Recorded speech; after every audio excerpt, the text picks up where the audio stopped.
Olá pessoal, tudo bem com vocês? Daniel Simões aqui novamente no podcast do Papo Pro CBR e hoje estou recebendo nossa primeira convidada mulher aqui, a Juliette Correia. Um prazer, uma amigona aqui, me recebeu super bem quando a gente chegou aqui em São Paulo, no Grupo Transire, né? Então, uma honra ter você aqui estreando uma presença feminina aqui no nosso podcast, né? Imagina, Dani. Eu que agradeço pelo convite. É uma honra para mim também estar por aqui. Legal. Você, assim, eu vejo que você acaba sendo uma referência, um exemplo para muitas mulheres aqui de São Paulo, porque você teve uma carreira que começou muito cedo, você virou uma executiva com uma idade muito cedo, e isso é admiração para muitas mulheres, né? Então, me fala um pouquinho sobre você. Por quais empresas você passou? Com quantos anos começou a trabalhar? Que eu sei que você começou a trabalhar super novinha, né? E como que você entrou no mundo de automação comercial? Qual foi sua carreira até chegar aqui no Grupo Transire, né? Dani, antes de trabalhar no mercado de meios de pagamento e automação, eu trabalhei de maneira autônoma durante o período de férias escolares, né? Mas o meu primeiro emprego mesmo foi vendendo vassoura e rodo Nossa. de porta em porta. Isso com quantos anos? Nossa, eu devia ter uns 14. Caramba, que legal. 14 anos, assim, no bairro que eu morava mesmo, tá? E hoje criançada não pode, né? Você imagina, você põe uma criança de 14 anos para vender vassoura na rua, já vem polícia, sei lá, um monte de coisa, falando, não pode, trabalho infantil, né? Imagina, que isso. Bom, a minha família sempre foi uma família muito humilde, né? Minha mãe é professora de educação infantil, meu pai é controlador de acesso e eu sou uma de 4 mulheres, de mais 4 mulheres, e tivemos um irmão. Então, era uma família bem grande, né? Então, eu me lembro que meu tio tinha uma fábrica de vassoura, rodo, pá de lixo, assim, produtos de limpeza no geral. E aí, eu pedi para ele para alguns objetos ali para eu vender dentro do nosso bairro. E esse foi o primeiro emprego. Mas você queria ganhar uma graninha, né? Você viu uma oportunidade ali de já ter o seu dinheiro. Queria ganhar uma graninha, exato. Que legal. Era complexo aquela fase, né? Ali, depois, em outro período de férias, eu fui trabalhar numa empresa chamada TV Color, que era uma empresa de assistência técnica, então eu ficava ali dando entrada em televisão, em rádio, que o pessoal levava para arrumar. Então, esses foram informais, né? Aí já com uns 15 anos e com 16 anos, eu consegui pela escola, que eu estudava aqui na Zona Sul de São Paulo, uma entrevista na Data Regis. Legal. E foi a Data Regis que foi uma escola inicial ali para muita gente, que inclusive está no mercado hoje. Ela era muito forte, pioneira na oferta de impressoras fiscais, né? Eu lembro muito da impressora Quick, que era um sucesso. Sim. Mas na época que eu entrei na Data Regis, eu entrei primeiramente como recepcionista. Tá. Então, eu ficava ali no PABX, transferindo ligação, né? Ainda tinha PABX, né? Ainda tinha PABX, nossa. Que, inclusive, foi na época que eu conheci o Gilberto aqui, né? O dono da Transire. Você conheceu ele lá na Data Regis, então? Conheci ele na Data Regis. Ele era um dos executivos. Eu lembro que ele sempre passava na recepção, brincando comigo, falando do Palmeiras, que eu também sou palmeirense, né? E aí eu ficava morrendo de vergonha, mal falava direito. Mas, enfim, foi muito bom nessa época, porque dali eu tive muitas oportunidades. Então, saí da recepção, fui para administrativo. E logo quando eu entrei na área comercial, foi quando eu me inseri realmente no mercado ali de TEF, que na época eu comecei a vender PDV Lite. Não era nem TEF dedicado nem discado, era PDV Lite. Certo. Então, foi ali que eu realmente me aproximei de muitas software houses, comecei a consolidar muitas parcerias. A Data Regis era um distribuidor TEF, né? Eu lembro até a software house que eu era sócio, fundador, a DJ System, a gente pegava a TEF com a Data Regis, né? Isso, exatamente. Então, nós distribuíamos TEF da Software Express, né, na época. E aí eu fiquei ali durante um bom tempo, fiquei na Data Regis 4 anos. E logo na sequência eu fui para a Inova, que também é uma empresa. A Inova comprou a vertical de TEF da Data Regis. Legal. Então, ainda na Data Regis ali, a gente começou a vender TEF discado, dedicado. Na época que eu fui para a Inova, a gente já estava com TEF dedicado. E na Inova eu também fiquei mais 4 anos. Então, saindo da Inova, eu fui para a Connect, que foi uma escola também, já em outro sentido, porque eu estava muito inserida no mercado de software, né?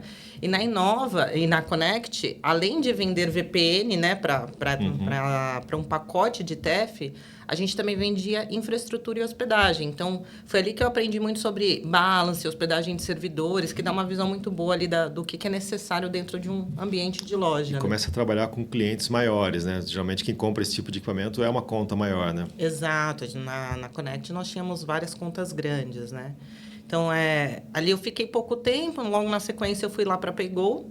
bem na época, eu fiquei ali na Pegou vendendo o TEF também da Pegou, né? Fazendo parceria com muitas software houses.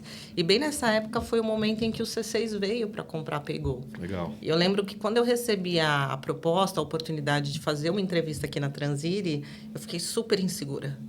Porque, poxa, né? Tá vindo um banco comprar, fazer um aporte financeiro e logo agora eu vou sair, né? Foi uma decisão bem difícil, mas... Você via que, de repente, aquilo ficar na Pegou poderia ser uma baita oportunidade ali, né? Com certeza. Então, foi muito complexo tomar essa decisão, mas eu sempre trabalho assim, quando o meu coração está tranquilo. O coração está tranquilo, eu estou calma, isso significa que eu posso ir. Se eu ficar muito aflita, significa que eu não estou segura. Então, eu estava calma. Aquilo estava me fazendo bem. Então, eu acho que era Deus abrindo as portas, dizendo sim para mim. Legal você falar isso, porque eu também tenho um processo de tomada de decisão parecido, assim. Eu não sou um cara de ficar olhando muito planilha, ficar fazendo muita conta. Eu vou muito no meu feeling. Eu vou muito naquilo que está me motivando, que está me empurrando, que eu estou com vontade de fazer. Lógico que eu quebro a cara de vez em quando. Mas eu acho que a gente tem que treinar isso, tem que acreditar muito nesse sentimento, né, que interno nosso. Fala, poxa, é para cá, vai para cá. Parece que uma vozinha fala pra gente, né? Faz isso, né? Vai. E muitas vezes a gente, quando é mais novo, nem acredita em feeling, né? Em sexto sentido. Hoje em dia, isso para mim é notório. Eu acredito muito, assim, que o seu processo de tomada de decisão, ele tá associado ao teu feeling, à tua sensação. Então, é claro, né? Tem um pouquinho aí de feature, a tua bagagem associada, mas... Com certeza é muito voltado à sensação, à sensibilidade. Hoje, até falando um pouco de mim, o que eu faço quando eu tenho que tomar uma decisão importante, muito do meu feeling, eu já sei para onde eu quero ir, onde eu estou mais tendendo a ir. Mas eu me consulto com 3, 4 pessoas com quem eu confio muito, admiro muito, e escuto a opinião delas, né? No fim do dia, eu que vou ter que tomar minha decisão, mas... Às vezes, nessas conversas, eles me abrem olhos para coisas que eu não estava vendo, né? Então, antes eu não fazia isso. Hoje eu tomo um cuidado de fazer essas entrevistas antes de tomar essa decisão. É importante. É quase que uma mentoria, né? Sim. Bacana. Tá certo. Bom, você é uma executiva de sucesso aqui na Transire. Você tem um cargo muito importante, né? Apesar da sua pouca idade. E queria saber um pouco isso. Talvez seja uma pergunta até difícil para você responder, mas você já enfrentou preconceitos por ser mulher, de estar num cargo de liderança, de ter que liderar times e ser mulher? Isso foi em algum momento você se sentiu, poxa, esses caras só estão fazendo isso, só estão falando isso porque eu sou mulher? Dani, eu acho que toda mulher já sofreu algum tipo de preconceito, tá? Mas eu tento enxergar as coisas de uma maneira diferente, né? Eu acho assim, todo processo, todo preconceito, ele, para mim, pelo menos, né? Isso dá força. Fala assim, poxa, eu não vou me provar para a pessoa, eu vou me provar para mim.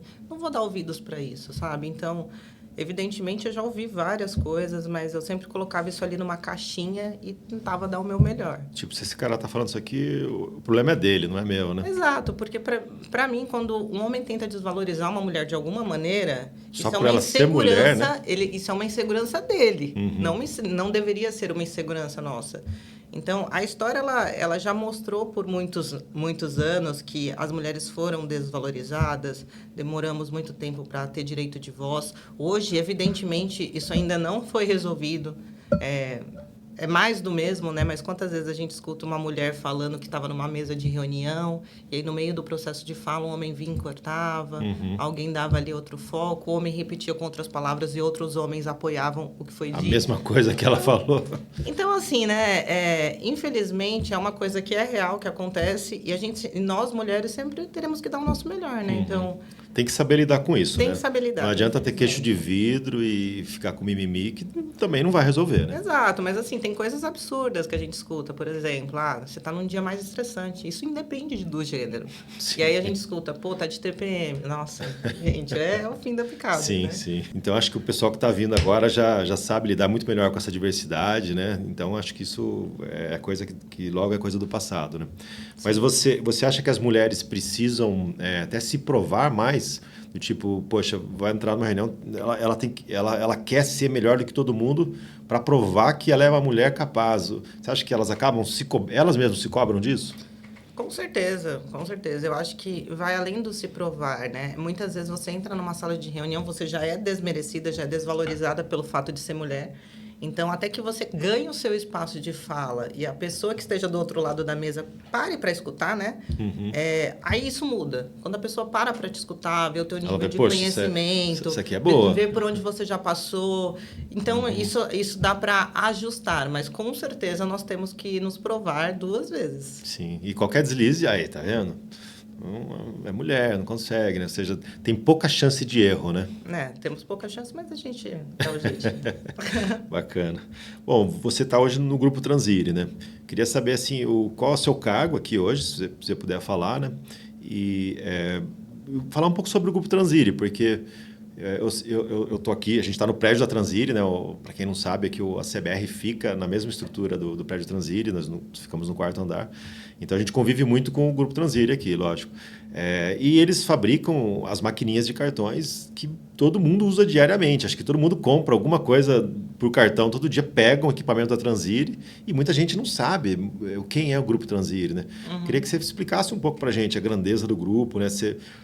Eles fazem várias ações sociais que são muito legais também, né? Conta um pouco para a gente a história do Grupo Transire, que é um grupo novo, assim, teve um crescimento muito rápido, né? Quando nós começamos a operação, nós não tínhamos fábrica própria, tá? Então, a gente importava direto da China as maquininhas de cartões. E muita gente acha que o primeiro cliente foi a Pag, mas o primeiro cliente foi a Payleven, que inclusive foi comprada pela Samap. E por que o Grupo Transire ele tomou uma proporção muito grande? Até abrindo um parênteses, a história do fundador do grupo, do Gilberto, é uma história de superação incrível, né? Ele ficou quase 3 anos batendo de porta em porta sem conseguir vender uma maquininha, né? Exato. Eu acho que realmente não é uma história apenas encorajadora, é uma história inspiradora. Acho que o grau de empreendedorismo, de comprometimento do Gilberto é um grau fora da curva. A resiliência, né? A resiliência dele é absurdamente alta.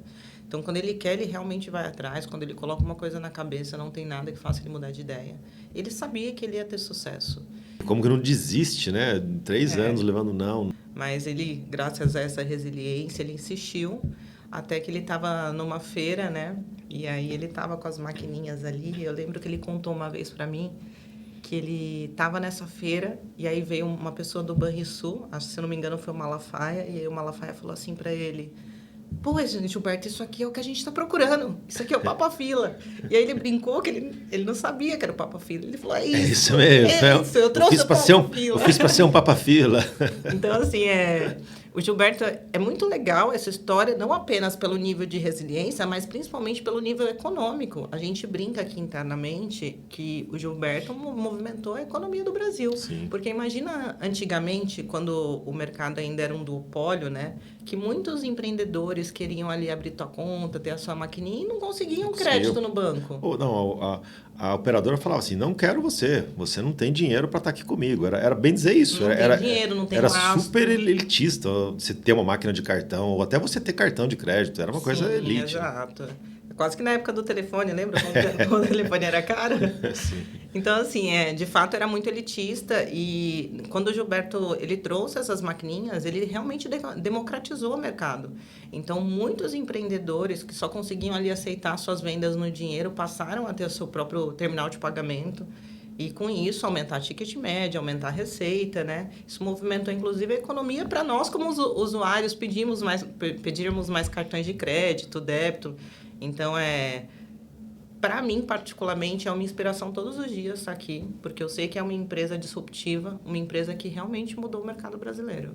Legal, você estava citando, né, que você ficou muito em dúvida, né, entre aceitar o cargo aqui no Grupo Transire, né, ou ficar ali na PayGo, que estava sendo adquirida por um grande banco, né? Sim. E foi um pouco disso que você viu quando você resolveu vir para a Transire? Eu já conheci o tamanho da operação, né? Então, quando eu estava lá do outro lado, atendendo os eles já estavam maiores, já estavam fazendo milhões de maquininhas. Já tinha fábrica própria lá na Zona Franca, em Manaus. Então, eu já conhecia muito da operação. Nas feiras, faz muitos anos que eu vou na Autocom, né? E nas feiras, a Transire estava lá, né? Na época, estava com o stand da Pax. Ela usava mais a marca Pax, né? Usava mais a marca Pax, que acredito que a gente deve chegar um pouco sobre esse assunto. E usando a marca Pax, eu sempre vi o stand cheio, vários lançamentos de terminais diferentes. eu parava para conversar com os colegas de trabalho, né, no stand da Transine na época, todo mundo ali me falando das novas contas que estavam fechando, um monte de adquirente vindo para o mercado. Então, consequentemente, esses adquirentes iriam precisar de mais maquininhas, né? Então, a decisão ela foi difícil pelo fato do aporte financeiro que estava vindo por trás de um banco, mas quando eu olhava a perspectiva de crescimento, não tinha dúvida, sabe? Era o coração tranquilo dizendo, vai que lá vai ter oportunidade. Legal. Você citou a fábrica em Manaus, né? Quais são as plantas que o grupo tem? Eles têm uma fábrica em Manaus, acho que quase 2.000 funcionários lá, né? Acho que são 2 fábricas lá, né? Você pode falar um pouquinho para a gente sobre as unidades que o grupo tem no Brasil todo?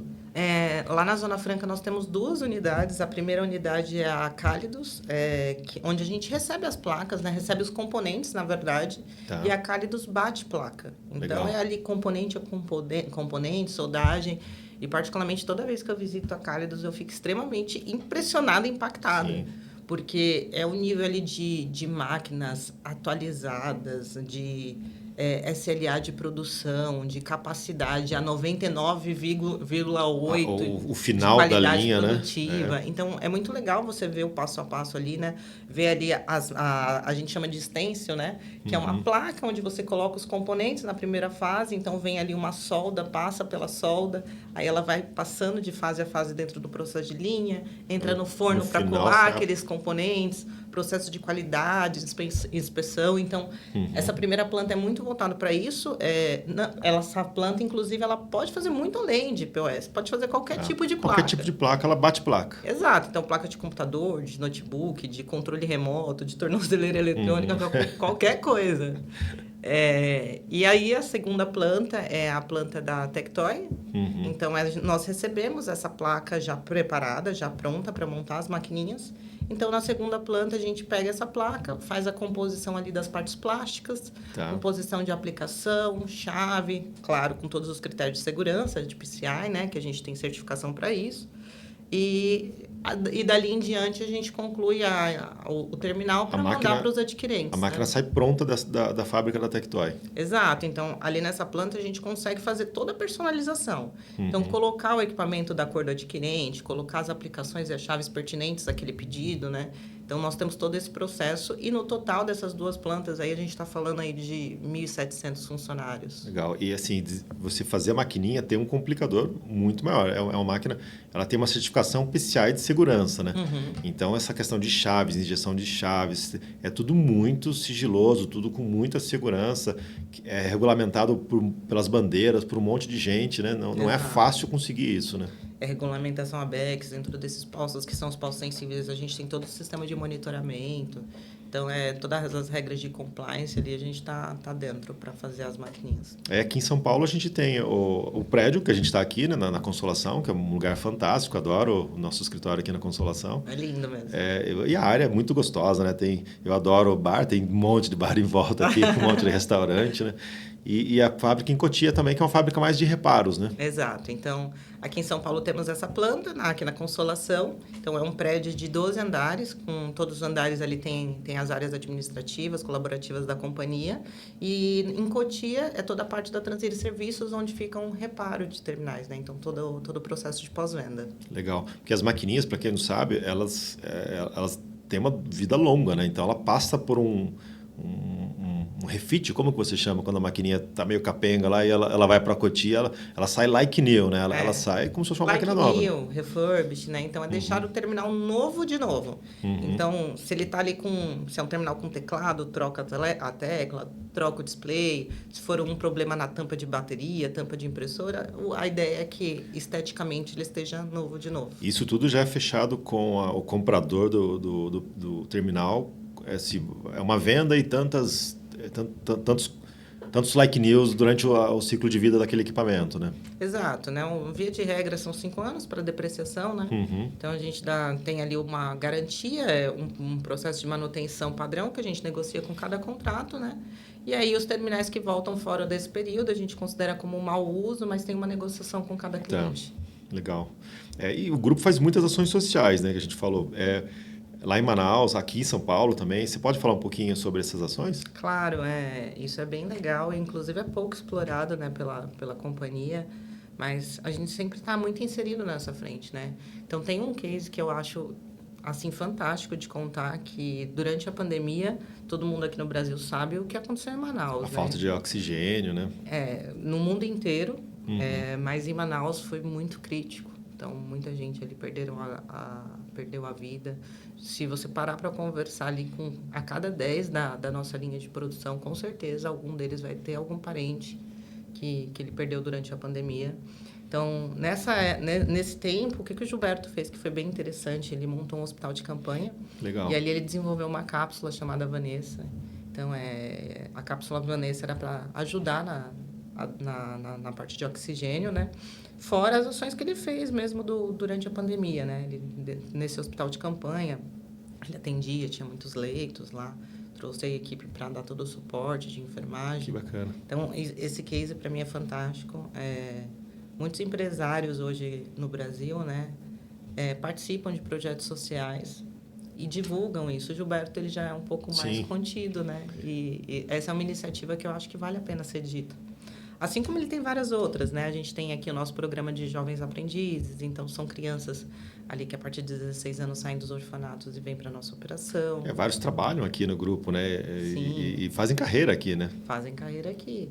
Então, esse processo do jovem aprendiz é bem legal, a gente acolhe todos com muito carinho. E particularmente, de novo, né? Vou trazer um case pessoal. Minha mãe, ela hoje é professora de educação infantil, mas antes disso ela era assistente social. Então, eu cresci com crianças de abrigo, né? A gente chama de orfanato, né? De abrigo. E aí eu lembro que tinha excursão para algum lugar, a minha mãe pegava os 6 filhos e levava junto com as crianças do abrigo. Bacana. Tinha final de semana que às vezes a criança não conseguia ir para casa de um tio distante que ainda não tinha pegou a guarda definitiva, a minha mãe levava para casa. Então, assim, é muito legal ver isso, ver como a gente tenta fazer essa inclusão com essas crianças carentes. E aqui todo mundo fica bastante inspirado por poder receber e apoiar, né? O nosso papel como gestor é esse.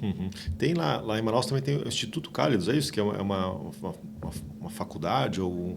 Isso. Eu sei bastante porque eu visitei lá as plantas, as fábricas, né? Então, muito mesmo. Legal.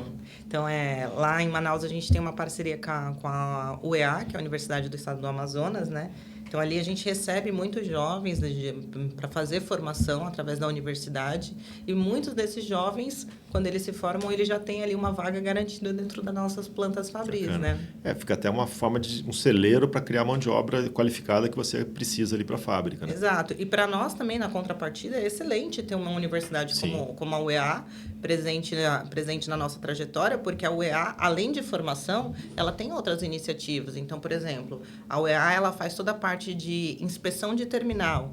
Então, se a gente teve um problema de manutenção, eles conseguem examinar o nível baixíssimo daquele terminal. Quase que microscópico, Quase que microscópico. Então, eles têm lá máquinas para ficar medindo a qualidade. Bate ali 1 milhão de vezes no mesmo ponto da tela do equipamento. Ele derruba de diferentes alturas repetidas vezes. Então, a gente tem aí um processo muito próximo da UEA para gerar outros níveis de testes, que para a gente também é muito importante. Que legal.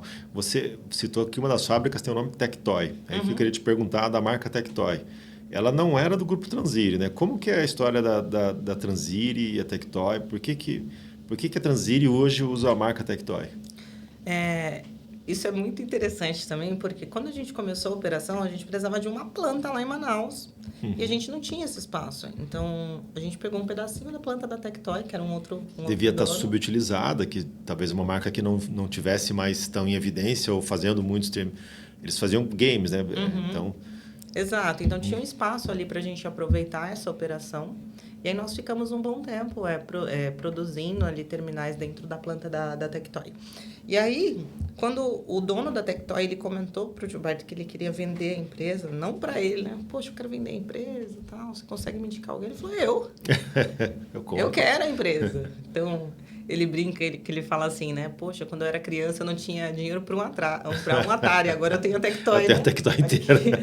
O mundo dá voltas. Sim, que legal. Essa história é bacana também. Mas assim, depois que a gente trouxe a Tectoy, né? A Transire é a marca principal, é a mãe. Dentro da Transire tem várias outras empresas, a Tectoy é uma delas, né? Então, a gente trouxe a Tectoy e usou há algum tempo o nome da Tectoy justamente para nos aproximar, porque quando a gente começou a operação de pagamentos, a gente usava muita marca de um dos parceiros chineses, né? É a Pax. A boa parte do mercado de adquirência conhece como Pax, Até hoje ainda se referem a vocês como Pax, né? Agora numa proporção bem menor, a Transire já ganhou bastante espaço, o nome já está muito mais consolidado, né? A musculatura está maior. Mas a gente precisava trabalhar essa questão da marca, né? Então, precisávamos trabalhar não apenas no universo ali de meio de pagamento, de bancos, dos adquirentes, né? Mas em outras frentes, outras avenidas de negócio que nós queríamos abrir. Então, como é que a gente ia fazer isso, sendo que poucos do mercado associavam a Pax, nem era Transire. Então, a gente trouxe a estratégia da Tectoy por um tempo, que foi uma estratégia, assim, fantástica, genial. Era uma marca forte já, que muita gente conhecia, né? Então, o mercado, ele aceitou a marca muito por questões de afetividade, né? Sim. Eu lembro, acho que foi mais ou menos a época que eu cheguei aqui, próximo de vocês do grupo, né?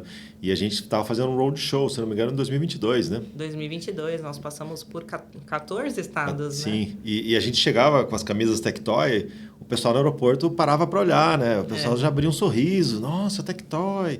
Então, eu achei muito curioso isso, porque toda reunião que a gente entrava com a camisa Tectoy já começava com um sorriso. Ela já começava em alto astral. A pessoa trazia uma lembrança afetiva muito forte para ela. Sim. E você já ganhava um crédito imediato só pela marca, né? Eu achei muito interessante isso. Não, exatamente. Então, eu acho que essa questão da afetividade, ela aproximou muita gente de nós, né? E esse trabalho que nós fizemos lá em 2022 foi extremamente importante, porque era um trabalho que nós estávamos entrando no universo de automação comercial. E nessa época, é claro, tinha algumas software houses que já desenvolviam Android, mas infelizmente era um período que o mercado ainda explorava pouquíssimo o Android, né? Então, os adquirentes muito mais com as maquininhas de cartões Android, né? Mas quando a gente olhava para automação, software house e desenvolvimento de frente de caixa, quiosques, acho que PDVs, 90% ou mais ainda estavam em Windows. Sim. Então, o nosso trabalho nessa época, a nossa missão era não apenas promover o mercado Android dentro de automação comercial, mas como também homologar software houses. Então, esse trabalho aí dessas visitas no Tectoy na Estrada, né, nos 14 estados, foi muito importante. A gente criou uma comunidade forte de automações. Sim. E hoje a marca está muito bem consolidada, as pessoas conhecem a vertical de automação, né? E já se sentem seguras em relação a isso. Mas hoje vocês estão preferindo usar a marca Transire, né? E eu vejo muito pouco uso da Tectoy. A Tectoy ficou nos games mesmo. Ainda continua aqui no grupo, mais focada nos games. Mas qual a estratégia hoje? Por que vocês estão usando mais a marca Transire? Porque, na minha opinião, é acertado. Né? É a marca principal, é a marca mãe. Acho que deveria ser assim, né? Sim. A Tectoy foi uma estratégia por um período, uma estratégia que foi muito eficiente, mas é aquele velho ditado, bom filho a casa torna. Então, a marca Transire sempre foi a paixão do dono, né? É uma empresa de dono, sempre foi a paixão dele. E é muito legal o significado da marca, né? Transire vem de transcender, de transcender, aire de ir além. Legal. Transcender e ir além. Transcender e ir além. E em cima do nome, né, Transire, tem um logo, que ele é um logo gradual. Então, ele começa numa bolinha pequena e vai aumentando a bolinha e gradualmente aumentando o nível da cor de cada bolinha. Basicamente, o que isso significa? Cada passo que a gente deu para ir crescendo. Então, o logo em si é um logo bonito, muito presente, mas eu acho que como dono, né, eu não tive essa experiência, como dono, você tem esse carinho pela marca pioneira, pela marca inicial. Eu acho que faz sentido trazer de volta, até porque o nome é um nome voltado à tecnologia, que é o mercado que a gente está inserido, né? Então, a estratégia de Transire, com certeza, é a que vai perdurar. Certo, bacana. Bom, e a sua missão hoje, uma das suas missões aqui no grupo, eu sei que está ligada a um produto chamado DirectPin. Vamos falar um pouquinho sobre ele, né? O DirectPin é um produto disruptivo. Eu acho que não tem nenhum produto semelhante no mercado brasileiro, né? O que é o DirectPin? Como você descreve ele? Quem é o público-alvo dele? Olha, Dani, de novo, a Transire democratizando o mercado, né? Então, o DirectPin ele é uma solução disruptiva, de novo. Acho que um dos nossos papéis aqui como pioneiros do mercado é trazer inovação, trazer tecnologia. E quando a gente olha para o mercado tradicional, né, a gente olha ali para o ponto de venda, a gente percebe que o DirectPin ele pode contribuir muito para esse público. Então, por que eu digo isso, tá? Basicamente, o DirectPin é uma solução. Essa solução ela nasceu para resolver um problema de segurança. Então, por questões de fraudes, né? talvez aqui o nome não seja comum, mas fraude de PRILEX. Então, ele nasceu para resolver um critério de segurança. Depois disso, a solução foi evoluindo e a gente percebeu que o PIMPAD, que é a solução, o hardware utilizado para embarcar essa solução, ele podia se conectar diretamente nos autorizadores de pagamento. Então, hoje em dia, além do PIMPAD Android ter o cliente de TEF, alguns clientes de TEF embarcado, ele também tem as aplicações dos adquirentes embarcadas. Então, a gente pode dizer que, em essência, o DirectPIN é um PIMPAD com TEF embarcado, dentro do próprio PIMPAD. Exatamente. É muito louco. Pelo fato do PIMPAD ser um equipamento PCI, né, um equipamento certificado, seguro, você não tem a vulnerabilidade do ponto de venda, ou do PDV, ou do servidor local, porque ele está dentro desse ambiente seguro. As aplicações têm que ser assinadas, tem toda uma segurança. Então, tem todo o processo de segurança, primeira fase resolvida, né, que foi inclusive um pedido de alguns clientes para ajudar a resolver essa questão do PRILEX. E aí, depois disso, a gente foi amadurecendo a solução.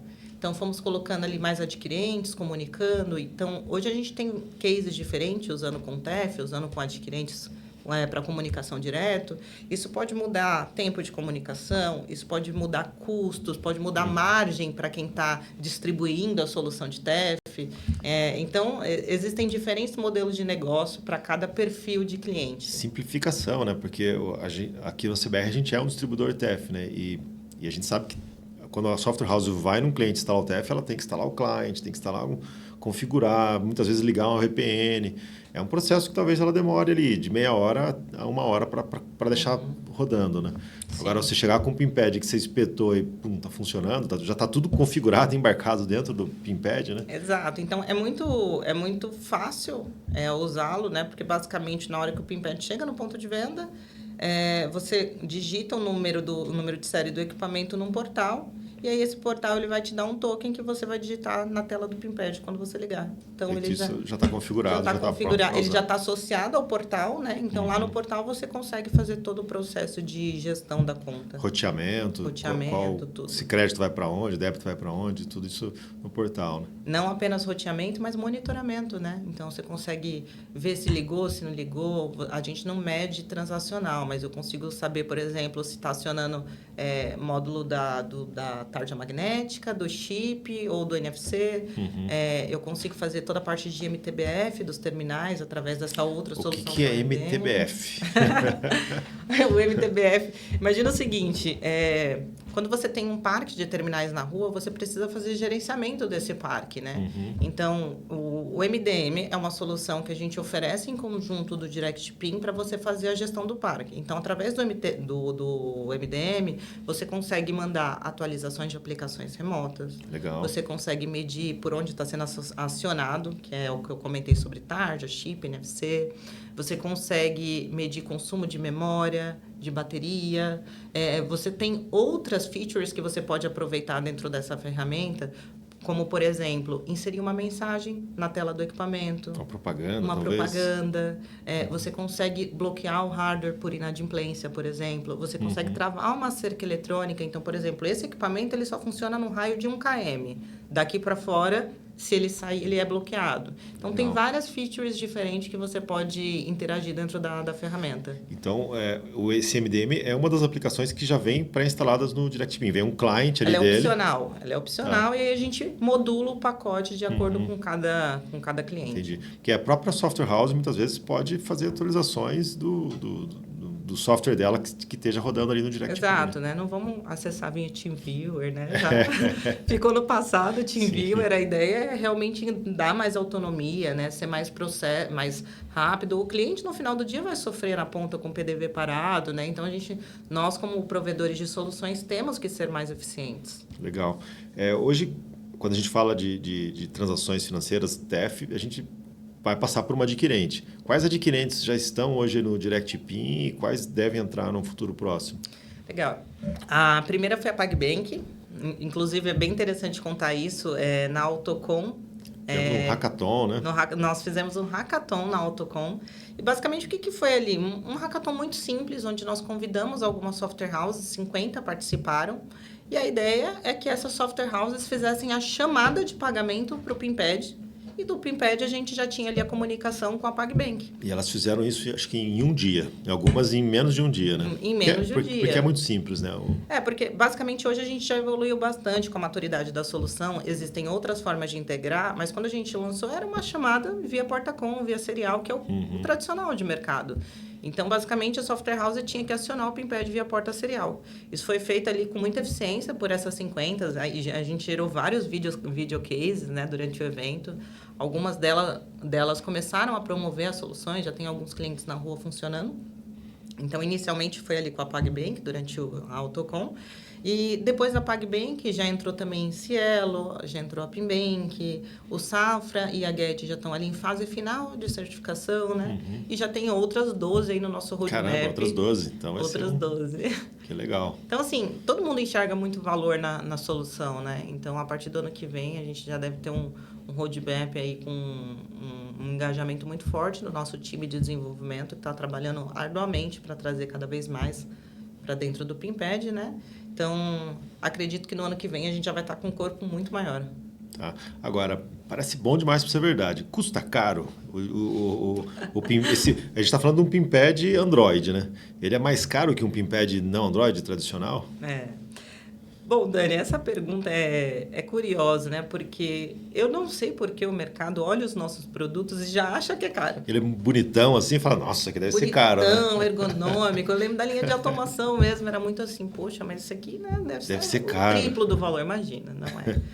De novo, do mesmo jeito que como provedores, né, a gente tem que trazer sempre solução e inovação para o ponto de venda, a gente tem que trazer isso de uma maneira competitiva. Então, quando a gente olha no aspecto do Direct PIN, o PIMPAD Android, o nosso objetivo é que ele seja um PIMPAD mais barato que os PIMPADs convencionais, né, com sistema operacional baseado em ProLean. Então, a ideia é que ele seja mais competitivo que esses. Hoje ele já está no mesmo preço, né? Até por questão de peças, né? Os PIMPADs mais antigos. Hoje o que não é Android vai ficando difícil achar peça, né? Exato. E quando a gente fala de Android, as placas são muito parecidas com smartphones. Então, o processo produtivo mesmo já deixa o terminal mais competitivo, né? O processo produtivo, a cadeia de suprimentos. Então, a ideia... Hoje ele está no mesmo valor, mas a ideia é que ele seja mais agressivo do que um tradicional. Fantástico. Hoje a Software House consegue integrar no Direct PIN pela serial, como a gente fez lá no Hackathon, né? Aí depois foram criadas outras formas de integração, né? Você pode falar um pouquinho sobre elas? Sim, basicamente, por conta da evolução tecnológica, né, muitas software houses mudaram as chamadas de comunicação. Então, a convencional, quando a gente olha para um caixa, por exemplo, de supermercado, que tem um PIMPAD ali conectado num computador, é a serial. Mas tem software house, por exemplo, que tem um sistema que ele quer rodar diretamente dentro do equipamento, com uma aplicação assinada. Ou seja, a aplicação de automação está dentro do PIMPAD também. Está dentro do PIMPAD. Ele vai ligar ele numa USB ou, de repente, até num carregador de celular, só para energizar o PIMPAD, né? Só para energizar, exato. Então, você tem ali uma aplicação rodando numa comunicação via Intent. Então, existe esse formato, já com exemplos preparados também. E temos uma terceira, que foi a última que a gente lançou, que é a comunicação via TCP/IP. Então, você tem ali uma aplicação rodando web e você quer fazer uma chamada para o equipamento, então você faz uma chamada via IP. Que legal. Então, seja muito versátil o uso dele também, né? Exato. Para a software house que quer integrar, a gente vai deixar na descrição desse vídeo aqui a URL para você começar os seus testes, solicitar um equipamento para teste, né? O ACBR está ajudando a Transire nessa missão, né? A gente comprou muito essa ideia porque a gente é um distribuidor TEF, então a hora que você vê um PIMPAD com TEF dentro, tem tudo a ver com a gente, né? A gente está muito engajado aqui no Grupo Transire e no sucesso desse produto, tá? Então, podem contar com a gente, com o nosso apoio, com o nosso suporte para fazer a sua integração aí com o Direct PIN, tá? Bom, vamos lá. O que mais que dá para fazer com um PIMPAD Android? Como a gente falou, tem software house que está embarcando ali a aplicação. Você tem exemplo de pessoas que fizeram alguma coisa que te chamou a atenção, que falou, poxa, isso aqui ficou legal pra caramba? Dá para fazer muitas coisas com o PIMPAD Android. Tudo que você faria com qualquer outro equipamento Android. A tela talvez seja um pouquinho menor, né? Mas... É uma tela menor, né, de 4.3 polegadas, mas você consegue... Vou dar alguns exemplos, tá? Lá durante o Hackathon, teve uma da software house que ela fez algo que foi bem interessante. Então, no final ali da jornada, colocou os produtos no carrinho, acionava o PIMPAD e fazia o pagamento. Nesse momento que transação aprovada, pedia para colocar o CPF. Então, o portador do cartão coloca o número de CPF, essa software house busca em birôs qual que é o gênero, qual que é a idade, e aí ela monta um programa de fidelidade com pontos. Então, esse é um tipo de formato. Eu quero algo mais simples. Você pode fazer uma pesquisa de satisfação, você pode gerar, monetizar através de espaços de mídia. Então, você começa a vender aquela tela ali no tempo de inatividade para um espaço de mídia. Então, você consegue ter diferentes experiências e não usar o equipamento para uma operação simples de captura de transação, que é o que existe hoje. Interessante, porque hoje até confunde um pouco o usuário, né? Ele está fazendo a transação no PINPAD, ele está lendo a telinha do PINPAD. Aí, de repente, a instrução vem para a tela do quiosque ou do PDV. Então, se a próxima pergunta continua no PINPAD, faz mais sentido, né? Ele acabou de pagar. A jornada é fluida, né? Uma jornada fluida ali, ele tem engajamento. Mas pesquisa de satisfação é uma coisa bem legal de ser feita, porque é rápido, né? Ele já terminou, ele já responde e pronto, né? Sim. Muito bacana. Quais são os próximos lançamentos aqui que a Transire está preparando? A gente vê que é uma empresa que gosta de inovação, né? Você pode dar um spoiler do que está saindo aí ou não? Como que está? Ainda não. Assim, não é novidade que a gente sempre está lançando alguma coisa, mas em vez de dar um spoiler, eu vou fazer um convite. Então, nós faremos de novo nossa edição do Transire Day. Então, provavelmente ali na última semana de janeiro, estamos definindo a data, né? Mas todos estão convidados, todas as software houses que fazem parte do programa da CBR. Vai ser um prazer receber vocês lá no nosso evento. E ali, com certeza, vocês vão ver muita coisa nova, família de produtos novos, lançamento, como habitualmente a gente faz. Bacana. A gente vai divulgar, né, com a permissão da Transire aqui, o local e a data do evento, né? E então, olha, é fantástico o Transire Day. Eu já participei, acho que 3 edições, né? É muito bacana, né? Tem sempre um rap, uma banda no final. Eu só falo dos rap, né?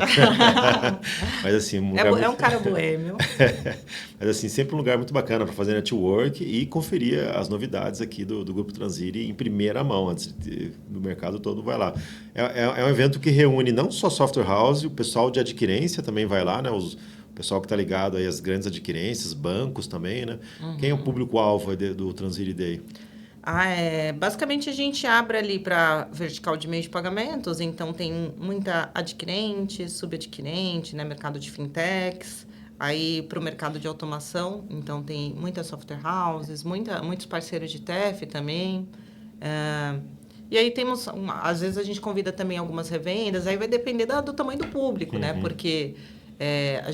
Quantas pessoas? No ano passado, Dani, foram 800 pessoas. E foi um evento, assim, nível recorde. Bem cheio.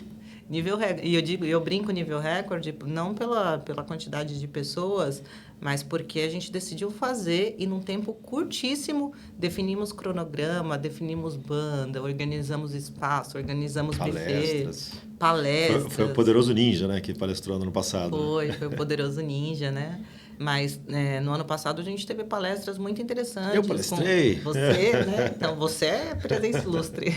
Mas estavam presentes também superintendentes de algumas adquirentes, diretores de programas de parcerias. Então, isso é muito legal também para aproximar o público de software house dessas adquirentes. Sim. E fazer com que você gere novas possibilidades de ganho, além do tradicional, que é a licença ali do PDV, né?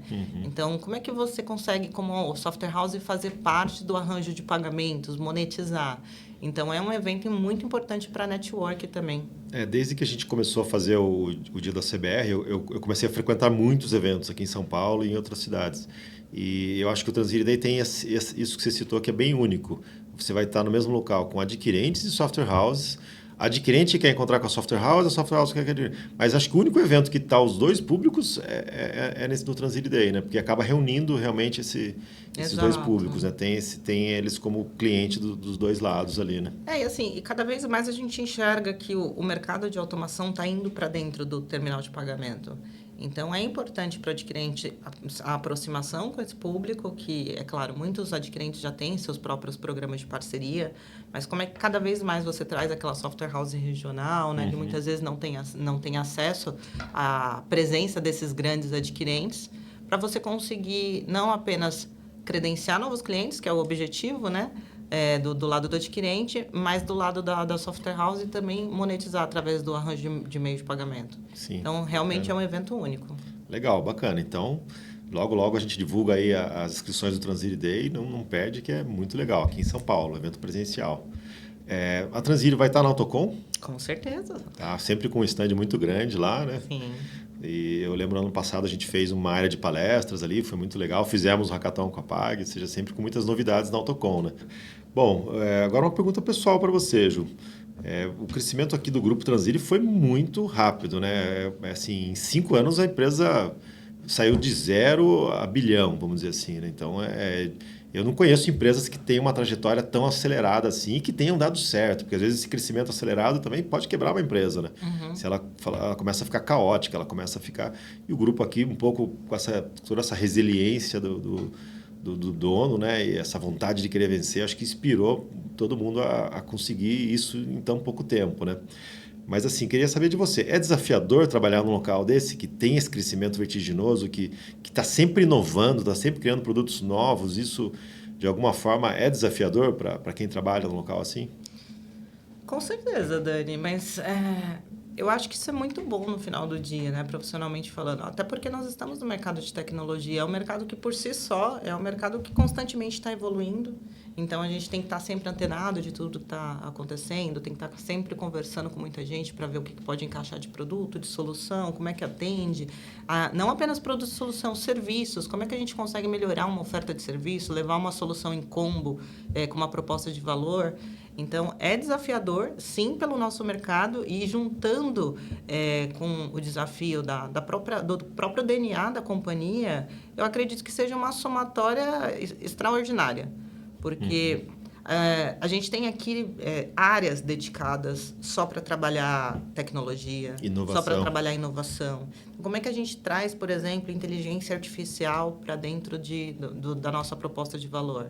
Legal, até citando um exemplo, no dia da CBR, na última edição, a gente tinha uma demanda do local do espaço que era contar quantas pessoas estão dentro do ambiente. Aí a solução mais caseira seria você colocar um cara na entrada e outro na saída contando ali com contadores manuais, né? Falei, puxa, mas a gente, a tecnologia vai fazer isso. Aí o pessoal de inovação deles aqui, o que eles fizeram? Colocaram uma câmera na entrada e na saída, uma IA ia olhando as pessoas e contando. Eu falei, não vai funcionar. E funcionou bonitinho, foi muito legal, né? Você sabe, Dani, que isso é bem interessante porque isso é bem usado no varejo, né? Isso Sim. é como taxa de conversão, né? Uhum. Então, quantas pessoas entram na loja e quantas vendas efetivamente são feitas para medir a taxa de conversão. E eu lembro que uma vez um cliente me falou exatamente que ele fez isso. Ele colocou uma câmera para fazer a contagem, só que, por exemplo, se entrava uma pessoa com um cachorro, ele contava 2. Não sabia se aqui é um cachorro, não é uma pessoa. Exato. Então, foi bem legal o que o nosso time aqui de inovação criou. Foi algo muito eficiente que trouxe essa visão mais acertada para a gente. Legal. E sobre você, onde a Juliette se vê daqui a 5 anos? O que você se vê fazendo, né? Uma pergunta difícil. E eu digo difícil porque eu sempre me julguei um pouco por isso, na verdade. Porque eu nunca fui uma pessoa que planejei carreira. Nunca. Uhum. Então, na minha cabeça, desde que eu comecei, talvez pelas origens, né? Eu sempre tive o DNA de trabalhar. Então, honestamente, quando você me pergunta assim, onde você se vê daqui a 5 anos, eu consigo ter uma visão mais clara no aspecto pessoal, em relação à família. Tá. Mas no aspecto profissional, eu nunca sei onde meus caminhos me levam. Porque eu sempre estou ali trabalhando. Uhum. Toda vez que eu recebo um desafio aqui, o Gilberto é sensacional, muito criativo e me dá esses desafios. Eu sempre dou o meu máximo e, consequentemente, as coisas foram acontecendo na minha vida. Aquilo gera oportunidades que muitas vezes você não vai saber onde vai dar aquilo, né? Mas, exato. Então, se eu posso sempre dar um conselho para as minhas amigas, para as minhas irmãs, se você não tem o plano, só trabalha. Trabalha, dá o seu melhor, faça com paixão. Sim. Com muita paixão. Se você fizer com paixão, não tem como dar errado. Eu acredito muito nisso também, né? É difícil você prever todas as variáveis que vão estar lá na frente, né? E eu já vi também algumas pessoas terem tudo tão planejado E às vezes a vida vai abrindo outras portas laterais para gente que são legais também. Mas o cara tá tão planejado naquele objetivo lá que ele despreza essas outras oportunidades, né? E às vezes essa outra oportunidade que passa era até maior, a melhor. oportunidade. Sim. E aí eu acho que isso pode gerar frustrações grandes, né? Uhum. Então, quando você usa toda a sua energia para catalisar e focar com paixão no que você precisa fazer, é o caminho certo. A coisa vai dar certo. Vai dar certo. Legal, bacana. Ju, adorei ter você aqui, muito bacana. Espero que vocês tenham gostado também, pessoal, de ter a Juliette aqui com a gente, né? Um prazer. Você quer dar um último recado para a nossa audiência? Não, eu só queria agradecer. O Dani é um querido. Eu tive o prazer de trabalhar com o Dani em 2022. Nós ficamos muito próximos ali durante 1 ano e meio. Cruzamos o Brasil inteiro, né? Exato. Então, assim, tenho muito respeito pelo Daniel, pela comunidade, pelo ACBR, por tudo que ele fez, né? Trazer uma plataforma de código aberto, apoiar tantas empresas. A gente brinca aqui dentro da Transire, que é o Steve Jobs de automação. Mas então, eu só queria agradecer o convite mesmo. É uma honra estar aqui ao seu lado. Bacana. Obrigado, Ju. Valeu, pessoal. Até a próxima edição do Papo Pro CBR.